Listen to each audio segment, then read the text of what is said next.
Hi everyone, my name is Kathy. I use she, her pronouns, and I'm the young adult librarian at Library 21C in the Pikes Peak Library District. I'm doing a two-part series on board games by the designer Elizabeth Hargrave. In this video, I'll show you how to play Mariposas. Check out the other video to see how to play her wildly popular 2019 game Wingspan. Mariposas came out in 2020, and it is about the migration of monarch butterflies, which start off each spring in Mexico, migrate north across North America, and then return back to Mexico in the fall. So in the game, you'll be moving your butterflies across the map, breeding them to spread out across the continent, and collecting sets of flower tokens. There are various objectives for each season, so your strategy will vary from game to game. Let's get into it. We'll start with how to set up the game. So this is the map board.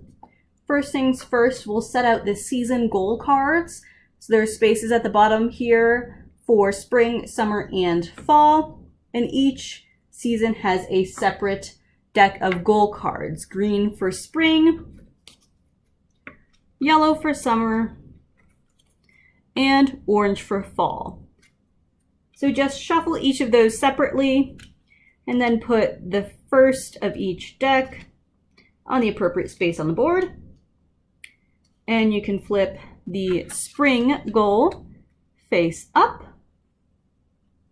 Then take the action cards, which have this black back, shuffle them, give 2 to each player, and set the rest aside as a deck. Next we have these flower tokens. There's 5 different kinds of flowers, and there's a box for each. So you can just set them in their boxes on the table because you do want them to be separated out by flower type. There's a bunch of butterfly markers, so everyone can choose their color. There's blue, pink, orange, white, and green. So give everyone all of their butterfly markers, and they should have 1 Generation 1 butterfly marker, 2 Generation 2, 3 Generation 3, and 4 Generation 4 butterfly markers, which flip over to a 4x2 side. And you'll just want to separate out your butterflies according to generation. Everyone takes their Generation 1 butterfly and puts that at the bottom of the board here, where they will start in Michoacan, Mexico. Then everyone takes one of their Generation 2 butterflies and puts that on the summer goal card. And then 2 of their Generation 3 butterflies and puts those on the fall goal card. Everyone also has a score marker in their color. That just goes at the top of the score track here on the flower space. Decide who's the first player however you like. Make sure your flower die is somewhere on your game table. Then we have this separate Waystation board and a corresponding deck of Lifecycle Waystation cards. So these match each of the 12 spaces on the board here, just the 4 different life stages of the monarch butterfly. So you just want to take the corresponding cards. So these are all the same stage in the life cycle, all green. They all go in that matching space, and just fill out the board with this deck of cards.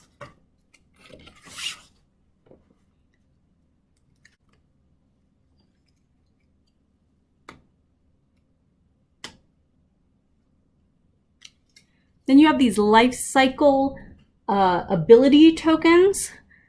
So these are not cards, they're a thicker token, and they go on the end of the Waystation board here. So there are spaces at the end of each row that show this design. Go ahead and shuffle them and put one face up in each of those 3 spaces. The other 3 tokens and the remaining season goal cards can all go back in the box. Then you have these bonus move Waystation cards, which have the white back and green at the bottom. There are 3 types of these. So there's this one, and this one. And these can all go over by the Waystation board.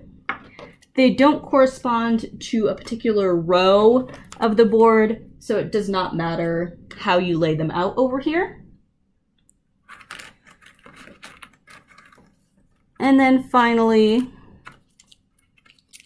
you have 16 of these Waystation tokens, one for each city on the board except for Michoacan. So you can shuffle these and put them face down, so this side up, one on each city on the board.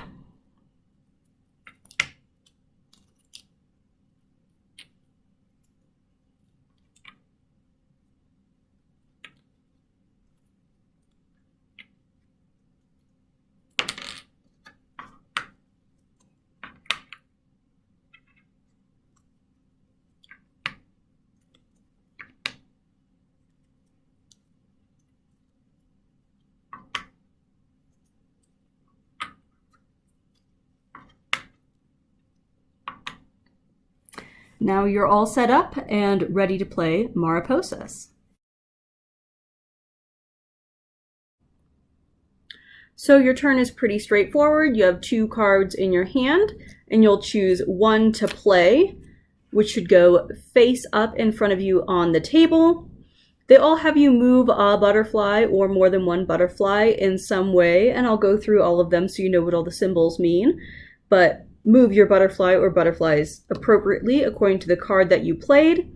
If you land next to a milkweed symbol and you have the proper number and type of flower tokens, you can reproduce and then draw another card.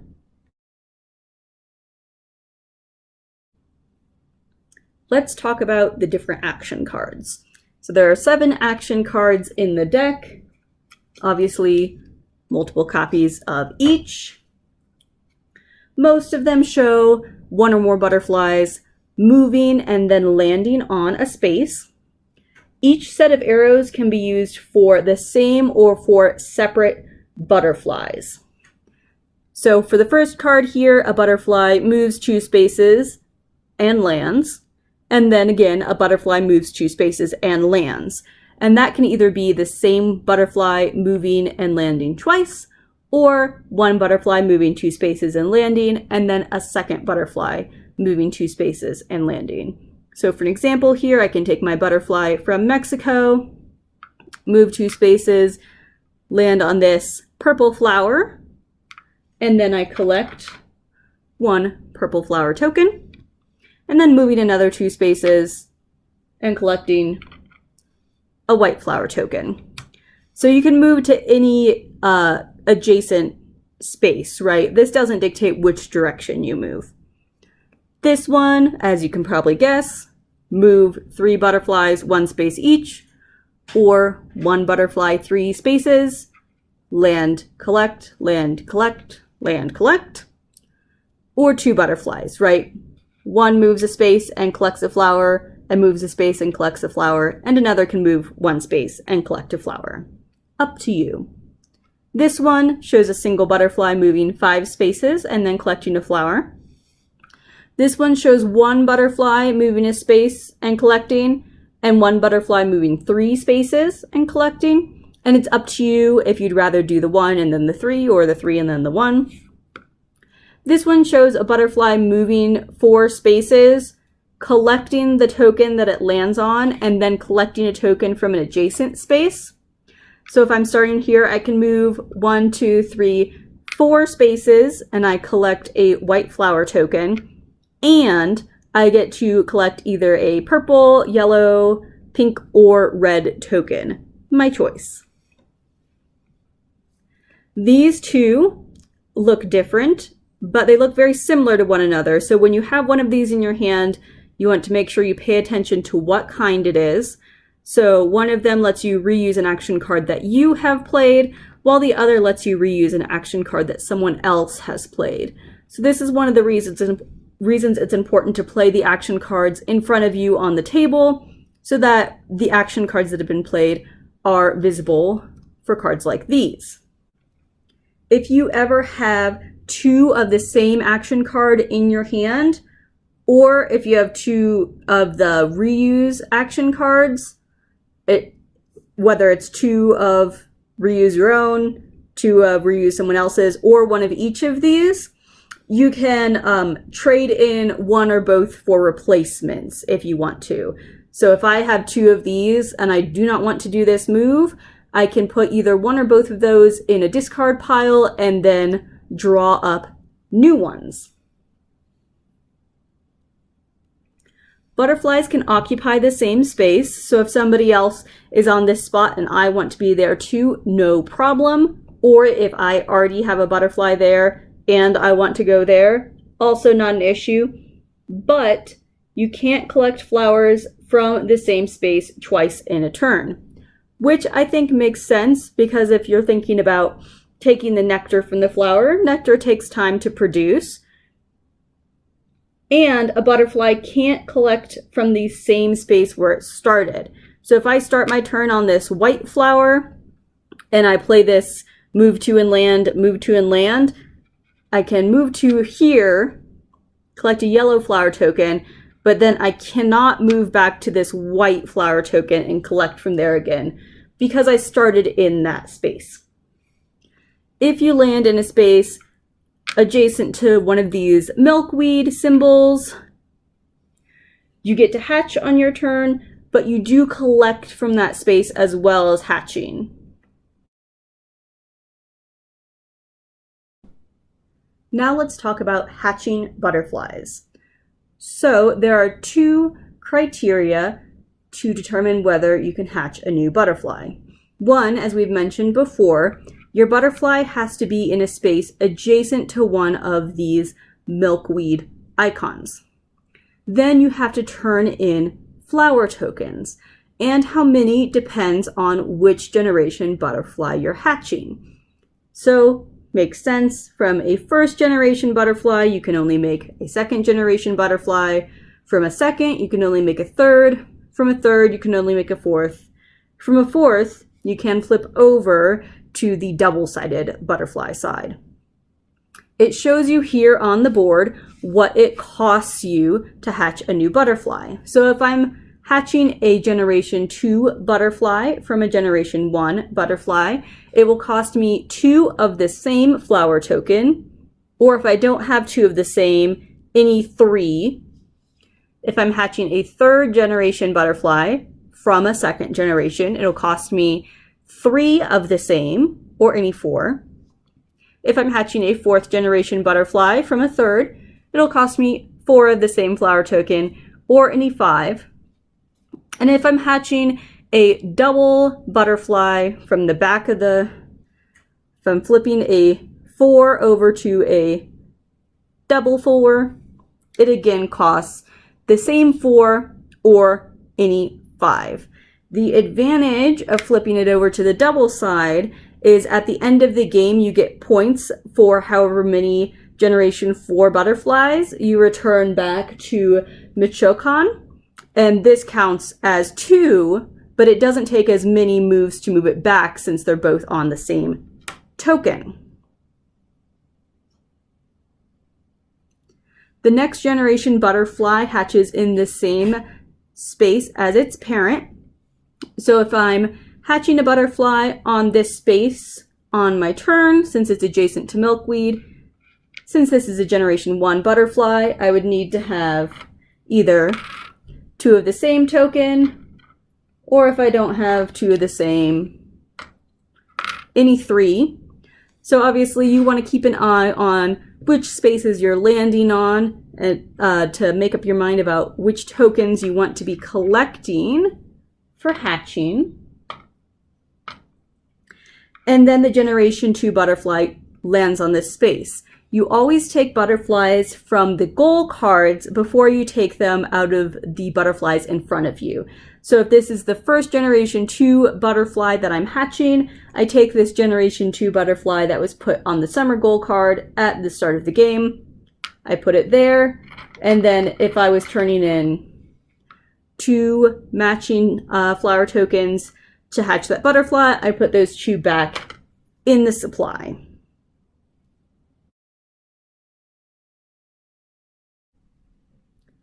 Now let's talk about waystations. So there's been a lot of habitat loss for the monarch butterfly, which means their population has really been decreasing. But people can create waystations to help them out with nectar plants for the butterflies and milkweed plants for the caterpillars, which is super important because that's the only thing those caterpillars can eat. That's sort of represented on the board here by the waystation tokens at each of the cities. So if I land on a waystation token that no one else has landed on yet, it'll be face down. So I get to flip it face up and see what's underneath. And as the first person to land on it, I get to roll the flower die. And then I get whichever flower token it's landed on. If it lands on this one, that's like a wild. So I get to choose whichever flower token I would like. Also, for landing on the waystation, you get to collect the appropriate card from the waystation board. So for each of the colors, as we laid out the cards before, there's the 4 different stages of the life cycle. So there's the egg, the caterpillar, the chrysalis, and the adult. You can never have more than one of any of the waystation cards. And if you collect each stage of the life cycle in a single color, you get the bonus, the token that we put at the end of the row.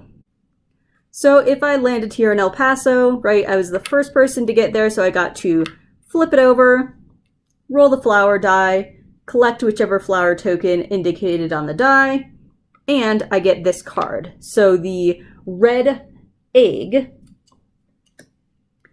I now have that card. And that just stays in front of me for the rest of the game. If I get also the red caterpillar, the red chrysalis, and the red adult, I get this bonus. So let's go over the bonuses on all of the life cycle ability tokens here.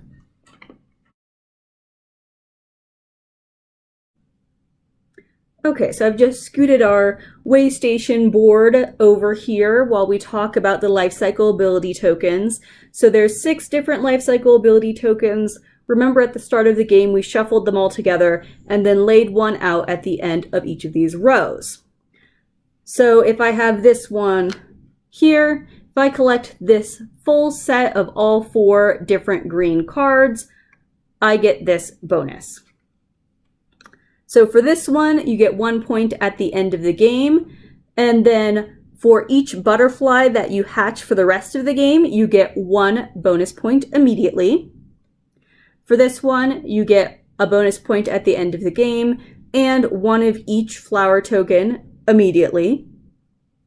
For this one, you get an extra turn at the end of fall. So we'll go over how the seasons work shortly here, but fall is pretty much the end of the game. So you and anyone else who's completed, let's say it's here, if you've completed the whole blue set, you get an extra turn at the end of the game. This one gives you 3 points at game end. This one lets you gain 2 waystation cards of your choice. So that can be these cards here with the life cycles on them, or it can be the bonus move cards that we'll go over shortly. And then this last one, at the end of the game, you get points for each butterfly that returns to Michoacan. So this will let you get points as if you had 1 more butterfly return.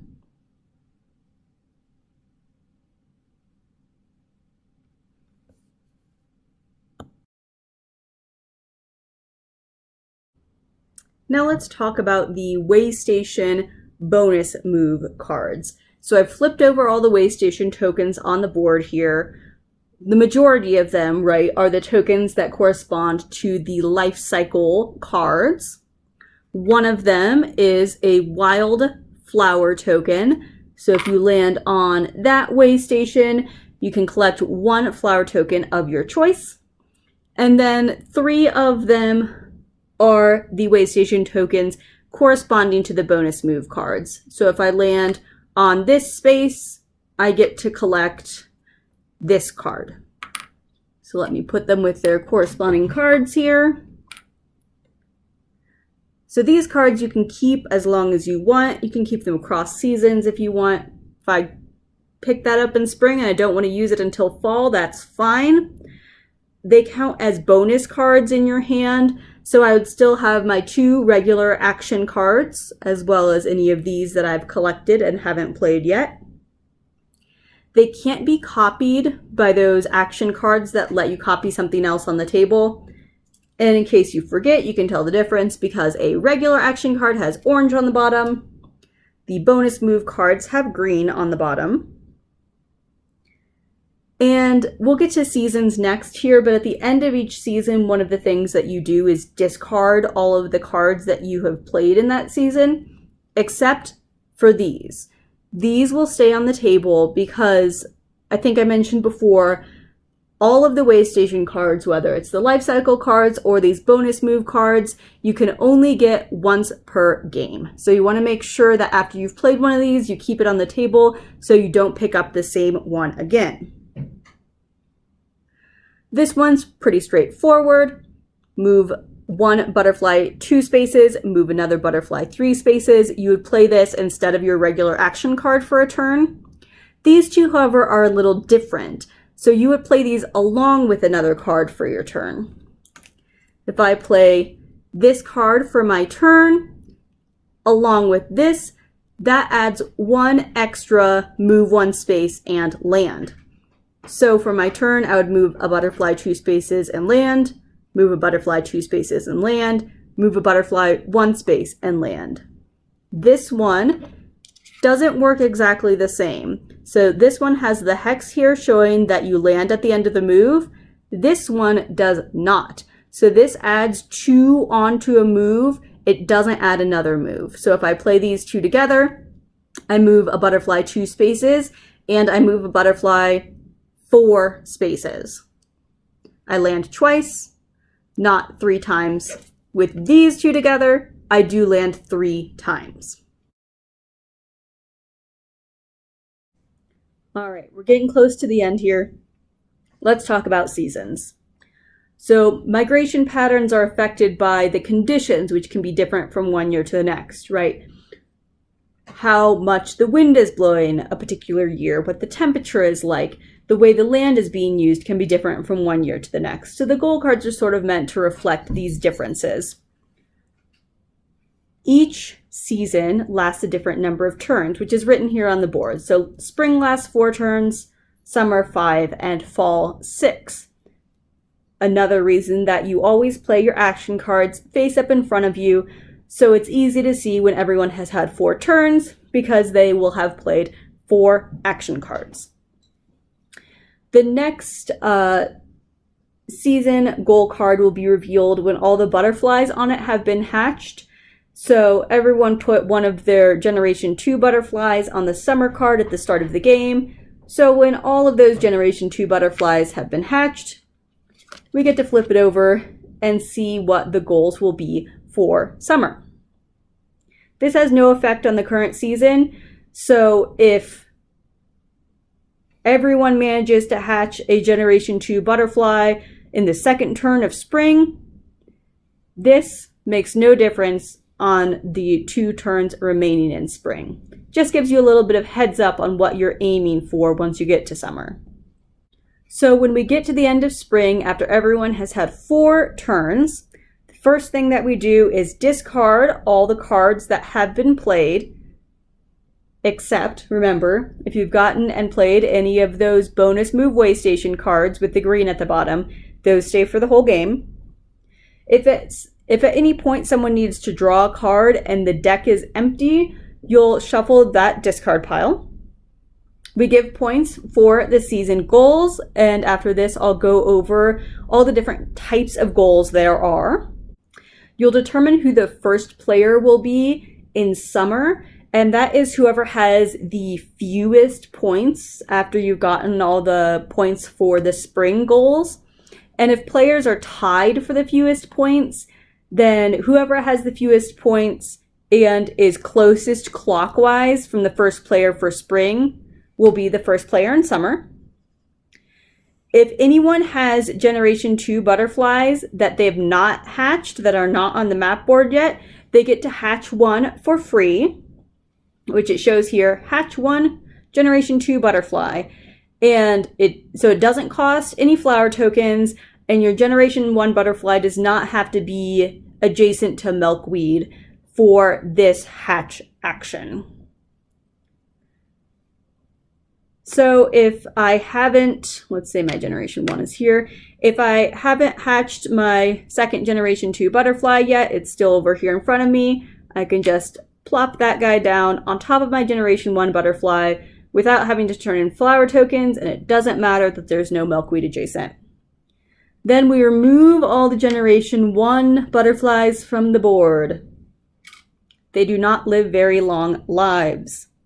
And if we haven't already revealed the summer goal from all the butterflies that were on top of it being hatched, we would flip it over at this point. So that's how you transition from spring to summer. The end of summer is very similar. Discard all the cards that you've played, except for the bonus move cards. Get your points for those season goals. Determine the first player for fall in the same way, person with the fewest number of points. Then if you have any Generation 3 butterflies that you have not yet hatched, you get to hatch one for free. You remove all the Generation 2 butterflies from the board. And if you haven't already revealed the fall goal by hatching all of the butterflies off of it, you would do so at this time. Then the end of fall is the end of the game. So we would give points for the season goal here. You score for all of the Generation 4 butterflies that have returned to Michoacan. So this shows if you get one Generation 4 butterfly back, you get 3 points. If you get 2 back, you get 7 points. 3, you get 12. 4, you get 17. 5, you get 21. 6, you get 24. If you have any more than 6 that have returned, you get an additional 2 points for each additional butterfly there. And you score 1 point for each Waystation Lifecycle card that you've collected during the game. The winner is whoever has the most points at the end. And there are some tiebreakers. So if a couple people are tied for winner, if one of them has had more butterflies return, they are the winner. If they've had the same number of butterflies return, if one of them has more flower tokens, they win. If they have the same number of butterflies that returned and the same number of flower tokens, then whoever has the most life cycle cards wins. If that's the same two, then they tie. Okay, last thing we'll go over is how these different goals work. Okay, let's look at what some of the different goals mean on these season goal cards.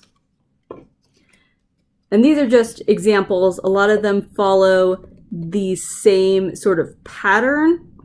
So this one is showing for every butterfly that you have above Atlanta, you get a point. So since there's a slash there, that means for every one. So Atlanta is here. So that means everything above the top edge here, which you can tell from the little line going from the top edges of the Atlanta hex on the card. And there are similar ones that will show for any butterfly that you have below, or to the left, or to the right.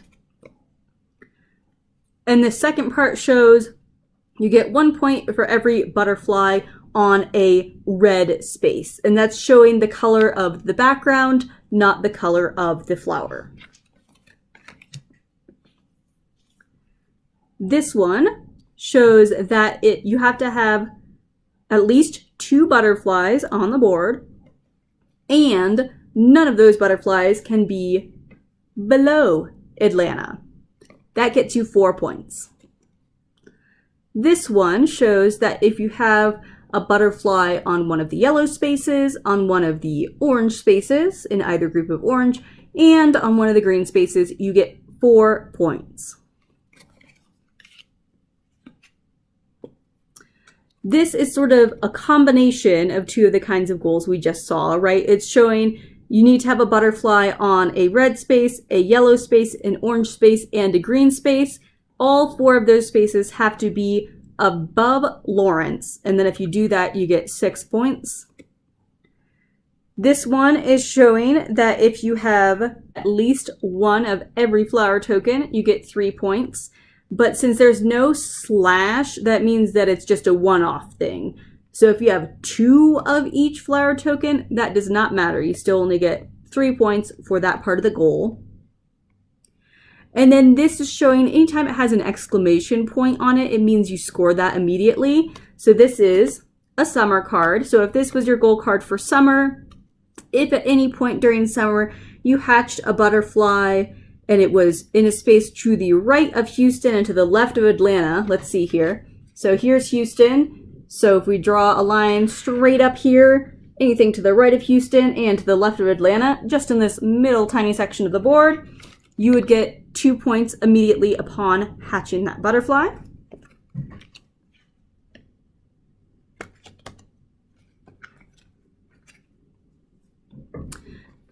To get these 7 points at the top here, you have to have a butterfly adjacent to each of these 3 cities. And that space around a city can include the city itself. So you can have a butterfly on Quebec City, but to get those big 7 points, you also have to have one on or around Toronto and Winnipeg. This gets you 2 points for each butterfly that's on one of the double flower spaces. So there are a few spaces that get you 2 flowers if you land on them instead of just 1.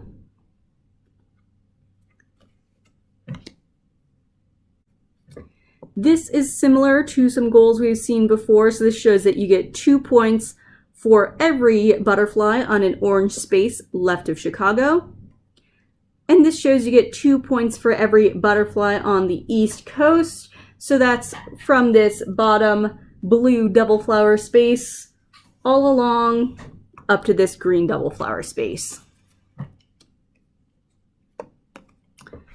This one shows that if you hatch any 3rd generation butterfly into a 4th generation butterfly, and that happens right of Houston, you get to hatch it immediately into a double butterfly. So you get to go right to that back side of the token instead of starting on the front side. This one tells you get 1 point for every 3 flower tokens you have remaining. So it doesn't, there was the one earlier that was 1 of each. This doesn't care what kind they are, it's just 1 for every 3.